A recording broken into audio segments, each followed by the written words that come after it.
Hey everyone, welcome back to the channel. Today's story is one that will take you on an emotional journey through struggle, kindness, sacrifice, and a twist that no one saw coming.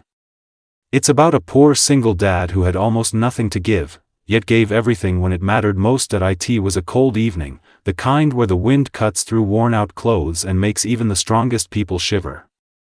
In a quiet corner of the city, under a flickering streetlight, lived a man named Daniel. Life had not been kind to him. After losing his wife years ago, he was left to raise his little son, Leo, all on his own. Daniel worked long hours doing whatever he could, construction work during the day, delivery jobs at night. Still, it was never enough. Rent was overdue more often than not, and food on the table was sometimes a question mark.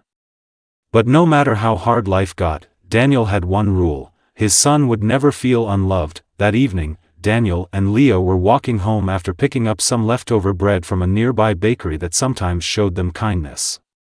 Leo was talking about school, about a drawing he made, and how he hoped one day they could afford colored pencils instead of borrowing them. Daniel smiled, even though his heart ached.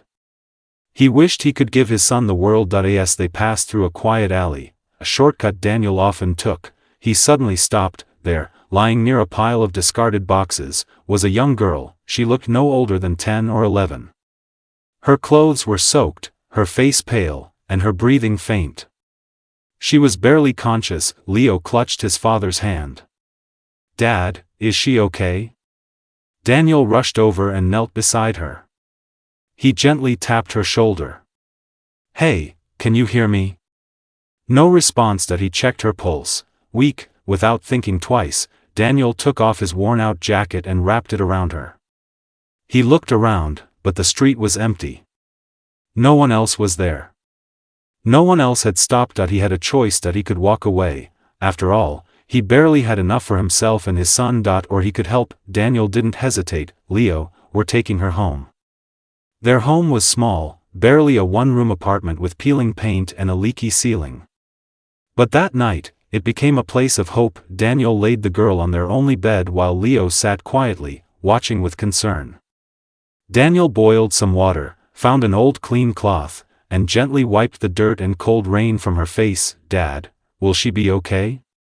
Leo whispered. Daniel paused. "I don't know, but we're going to try our best." He didn't have money for a hospital. Calling an ambulance was out of the question. Instead, he did what he could, warming her up, giving her small sips of water, and staying by her side through the night. Hours passed. At around 3 a.m., the girl stirred, her eyes slowly opened, confused and weak. "Where am I?" she whispered. Daniel leaned forward. "You're safe. Don't worry. We found you outside." Tears filled her eyes, but she didn't speak further. She seemed scared, not just hurt, but afraid of something deeper. "What's your name?" Leo asked softly. The girl hesitated before answering. "Emily." That was all she said. The next few days were difficult but filled with quiet moments of care. Daniel skipped work to stay home and look after Emily. It meant losing money he desperately needed, but he couldn't leave her alone. Leo shared his food without complaint. He even gave her his blanket at night. Slowly, Emily began to recover, but something about her didn't add up. Despite her condition, her speech was refined. Her manners were polished. And sometimes, she would stare out the window as if she came from a completely different world. One evening, as Daniel prepared a simple meal, he gently asked, "Emily, do you have a family? Someone we can call?" She froze, her hands trembled slightly. I can't go back," she said quietly. Daniel didn't push further. Days turned into a week. Emily grew stronger, even managing to smile and laugh with Leo. For the first time in a long while, that small apartment felt warm, not because of heat, but because of human connection. But outside that little world, something big was happening. Across the city, news had spread like wildfire. A billionaire businessman's daughter had gone missing. Search teams were deployed. Police were involved. The media was relentless. The girl's face was everywhere, on television, on billboards, across social media. But Daniel didn't have time for news. He didn't even own a TV. Back in the apartment, Emily had started to open up. One night, she finally spoke. I ran away, she admitted. Daniel listened quietly. I didn't feel safe, not even in my own home. Her voice cracked. Daniel didn't ask for details. He could see the pain in her eyes. You're safe here, he said gently. No one will hurt you. But fate had other plans. One afternoon, while Daniel was out trying to pick up a small delivery job, a neighbor knocked on the door. Leo opened it. The neighbor glanced inside and saw Emily. Her eyes widened. Isn't that the missing girl from the news? Within hours, everything changed. Police cars arrived, officials flooded the area. Emily was taken away, this time not as a lost child, but as someone the entire city had been searching for. Daniel returned home to chaos. His heart sank as he saw the flashing lights. What's going on? He asked. An officer approached him. Sir, do you realize who that girl is? Daniel shook his head. That's Emily Carter, the daughter of one of the richest men in the country. Daniel stood there, speechless that he hadn't saved a billionaire's daughter, that he had simply saved a child. Days passed, life went back to normal, or at least, as normal as it could be. Daniel returned to work.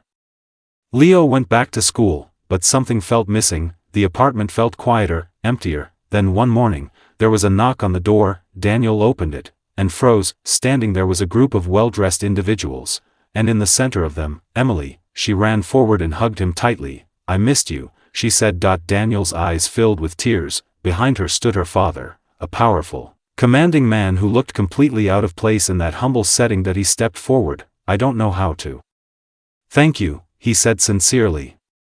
You saved my daughter's life. Daniel shook his head. I just did what anyone would do.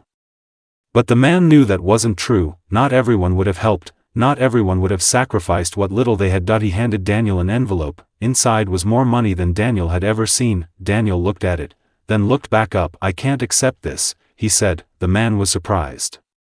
Why not? Because I didn't help her for money. There was a long silence, then Emily spoke. Dad, they're my family too. That moment changed everything. The billionaire didn't just see a poor man anymore. He saw integrity, kindness. A father who, despite having nothing, gave everything. Weeks later, Daniel received another visit, but this time, it wasn't just gratitude. It was opportunity. A stable job. A better home. Education support for Leo, not as charity, but as recognition of a heart that refused to give up on humanity. And Emily, she visited often. She never forgot the tiny apartment that once became her safe haven. She never forgot the boy who shared his blanket, and she never forgot the man who chose compassion over convenience, because sometimes, the greatest acts of kindness come from those who have the least, and sometimes, saving one life can change many forever. So if this story touched your heart, don't forget to like, share, and subscribe. Because stories like this remind us that no matter how hard life gets, kindness still has the power to change everything.